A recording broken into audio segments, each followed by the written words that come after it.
पिढ्यानपिढ्यापासून असलेले त्या गावाचं देवस्थान वामनदेवाचे वार्षिक पूजा आहे, बरोबर ना? आणि या वार्षिक महोत्सवानिमित्त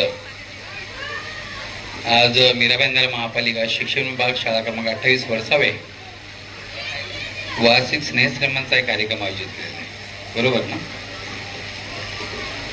सर्वप्रथम मी आपणाला सर्वांना मी वामनदेवाला प्रार्थना करतो की आपल्या सगळ्यांचं आरोग्य चांगलं राहो. मुख्याध्यापिका या टीचर कोण कोण आहेत?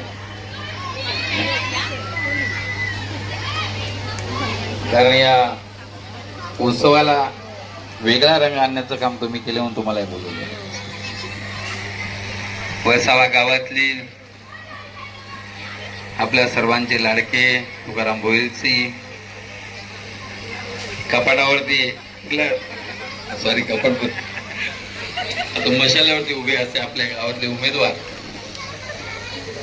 लहू हावडेजी,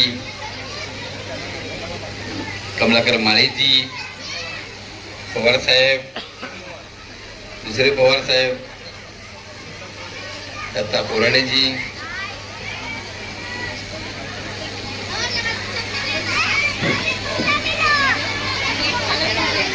रंजना मॅडम, संजना सॉरी, शाळेतील सगळ्या टीचर्स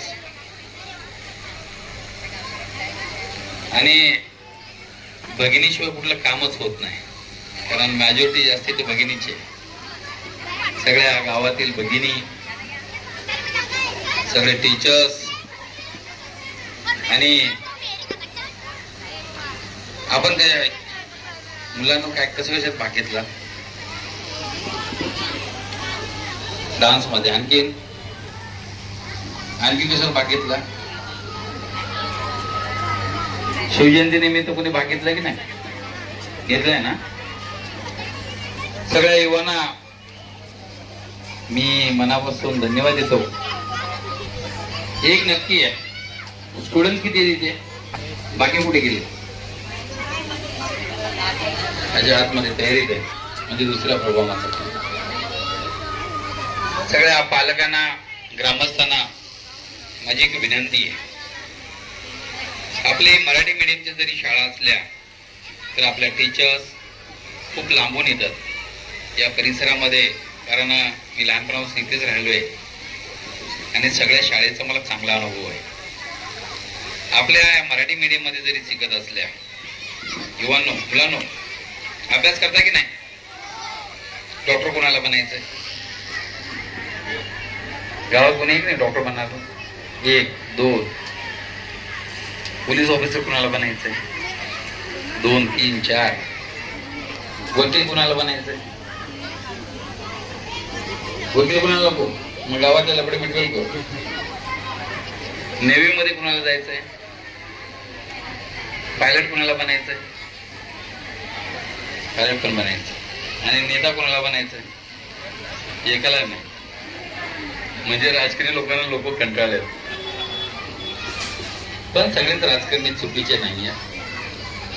एक नक्की आहे, आपण आपल्या गावात आपले आई, आपले वडील, आपले टीचर्स यासाठी तुम्हाला अभ्यासाला फोर्स करतात की नाही? कोण कोण मारत? आई या पप्पा. अभ्यास नाही केला तर कोण? खरं कोण मारत? आई. आणि शाळेमध्ये टीचर मारतात. छडी लागे छमछम विद्या ये. सगळ्यांना मी एवढं सांगेन, जर आपल्याला पोलीस ऑफिसर बनायचं असेल, वकील बनायचं असेल, डॉक्टर बनायचं असेल तर काय करावं लागेल? काय करावं लागेल? करता का? नक्की नक्की ना? तो चांगला अभ्यास करेल टीचर मला पुढल्या वेळा बोलवा स्नेहसंमेलना. तुम्हाला काय देईन मी माझ्या वतीने? प्राइज किती देणार? 5,000. किती रुपये देणार? पण चांगल्या मार्काने जो पास होईल तर, आपल्या शाळेचा नंबर आला तर आणणार? नक्की नक्की ना?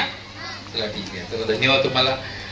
आणि पालकांना माझी विनंती आहे, आपली मुलं जर सुशिक्षित करायचे असतील, शिकवायचे असतील, तर मुलांकडे लक्ष देणं हे खूप गरजेचं आहे. कारण आपला मुलगा शाळेत जातो, मुलगी शाळेत जाते, पण ते अभ्यास करते की नाही, शाळेतला जो पाठ्यक्रम आहे त्यांनी स्टडी केलाय की नाही, याकडे पालकांनी लक्ष द्यावं. कारण मुलगा किंवा मुलगी जर शिकेल तर तिचं भविष्य बनेल, आणि जर मुलगी आणि मुलगा जर शिकला जर नाही, त्या मुलांचं भविष्य बनणार नाही. कारण आपल्याकडले जे टीचर्स आहेत, महापालिकेमध्ये वेळेला पगार मिळतो नाही मिळतो, ते पगारासाठी काम करत नाहीये.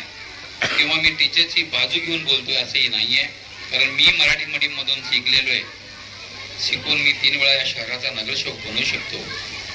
या शहरामध्ये मराठी मीडियम मध्ये अनेक डॉक्टर झाले, काही इंजिनियर्स, काही ऑफिसर आहेत, काही टीचर्स झाले. आपल्या सर्वांना माझी एकच कळकळीची विनंती आहे की आपण सर्वांनी फक्त मुलं शाळेत गेले, काय अभ्यास केला आणि मुलं काय करतात याकडे आई वडिलांनी पालकांनी लक्ष देण्याची खूप काळाची गरज आहे. शाळेमध्ये मुलांना टीचरने कधी दम दिला असेल, कधी मारला असेल, तर बरेचसे पालक टीचरलाच भांडायला जातात. टीचरची तुमची दुश्मनी आहे का? दुश्मनी आहे? जर टीचर जर तुम्हाला दम देतात किंवा मारतात, कुणासाठी देतात? कुणाच्या भविष्यासाठी? मग टीचरला आपण आई वडिलांनी घेऊन भांडायला जायला पाहिजे का? पण बरेच जण जातात की नाही? जातात ना? टीचर येतात का? आपल्याकडे नाही. त्याला चांगले म्हणजे गावातले लोक चांगले आहेत. आपण सर्वांनी मिळून या गावाच्या सर्वांगीण विकासासाठी बऱ्याचशा लोकांनी या ठिकाणी काम केलं. पहिल्याचं वर्षाव आणि आजचं वर्षाव खूप मोठा अंतर आहे. प्रयत्नांती परमेश्वर. जर चांगले प्रयत्न जर केले, माझ्या संपर्कात किती भगिनी तिथे? माझ्याकडे ऑफिसला येणार, मला ओळखता का? मी भगिनींना विचारतोय, ओळखता मला? किती जणी ओळखता? हात वरती कराल का? म्हणजे ओळखतात म्हणजे माझा परिचय आहे. त्याला धन्यवाद. म्हणजे गावात माझ्या ओळखीचे आहेत. कारण मी इलेक्शन जे जिंकलोय त्यामध्ये 50% भगिनीचा हात म्हणजे हात आहे. कारण माझ्याकडे 6,500 ते 7,000 महिला संपर्कात आहेत. त्यामध्ये त्याला उज्ज्वला गॅस योजनेचा विषय असेल, लाडली बहिणीचा विषय असेल, आयुष्यमान कार्डाचा विषय. आयुष्यमान बनवलं का सगळ्यांनी? आयुष्यमान कार्ड बनवलंय का? आवाज नाही. तुम्ही काय जेवले बिवले नाही की नवऱ्याने दम दिला नाही ते काय बोलायचं नाही असं काय नाही ना? कारण जो बोलतो या मुंबई शहरामध्ये, जो बोलतो त्याचं काही विकत, आणि जो बोलत नाही त्याचं सोनं पण विकत नाही. कारण मला सगळे दादा बोलतात आणि मी सगळ्यात माझ्या भगिनी आहे. मी सुरुवातीलाच मी काय बोललो, सगळ्या भगिनी म्हणून मी बोललोय. आणि बहिणीला भावाशी बोलून काही अडचण नाही, काही अडचण नाही ना? लाडली बहिणी आपलं तुम्ही आयुष्यमान कार्ड कोणी कोणी बनवलंय? उरले किती जणांनी नाही बनवलंय? का नाही बनवलं? बहिणीच्या यामध्ये आजाराचं प्रमाण जसं वाढ